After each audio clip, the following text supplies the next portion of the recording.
তো hello guys, আজকে হচ্ছে পয়লা বৈশাখ। আর পয়লা বৈশাখে আমি এই নিউ ড্রেসটা পরে চলে এসেছি। এটা দিয়েছে আমার হাজবেন্ড। আর হচ্ছে চলে এসেছি বাপের বাড়িতে, কারণ আজকে ইনভাইট আছে। আর এখন আমরা যাবো একটু ঘুরতে, সেটা সিক্রেট জায়গা, তোমাদের সাথে গিয়ে ওখানে তোমাদের সাথে শেয়ার করছি। তো চলো, টাটা। ওই দেখো, আমি চলে এসেছি যে এখানেই ঘুরতে। সবাই জানে এটা এখন ভাইরাল জায়গা হয়ে গেছে, কিন্তু এখানে আমি প্রাইভেট পড়তাম তখন কত এসেছি। এই দেখো, সুন্দর লাগছে, ভালো লাগছে। হ্যালো বন্ধুরা, কেমন আছো তোমরা সবাই? আশা করছি তোমরা সবাই খুব ভালো আছো।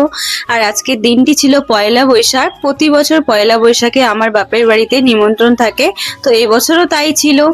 আমরা গেছিলাম প্রথমেই বাপের বাড়িতে, তারপরে এসেছিলাম এই ভাইরাল জায়গাটায়। মোটামুটি সবাইকেই দেখেছি ভাইরাল জায়গাটা আসতে, ছবি তুলতে, ভিডিও করতে, তাই আমারও ইচ্ছে হলো যাই একটু ঘুরে আসি। আর সত্যি কথা বলতে আমার এরকম গ্রাম, চারিদিকে ক্ষেত থাকবে, খুবই খুবই খুবই ভালো লাগে। তো এমন কোনো আত্মীয় স্বজন নেই যে আমি যেখানে গিয়ে দুদিন বেরিয়ে থেকে আর কি, মানে এই যে সবুজ ঘেরা গ্রাম, ক্ষেত, এগুলো উপভোগ করব। তো আমার খুব ইচ্ছা করে, যেহেতু আত্মীয় নেই তাই যেতে পারি না। গাইস, এই জায়গাটার লোকেশন হলো স্বরূপগঞ্জ চরব্রহ্মনগর গ্রাম পঞ্চায়েতের বাঁদিকে একটা রাস্তা পড়বে, সোজা গিয়ে এই জায়গাটার নাম হচ্ছে জমিদার পাড়া। তো আমার মনে হয় কি, প্রতিদিনের এই একঘেয়ে জীবন থেকে বেরিয়ে এসে একটু সময় বের করে এরকম একটা গ্রাম্য পরিবেশে সময় কাটাতে পারলে নিজের মনের থেকে একটা শান্তি অনুভব হয়। তো টাটা বন্ধুরা, তোমাদের সাথে দেখা হচ্ছে নেক্সট একটা লং ভিডিওতে।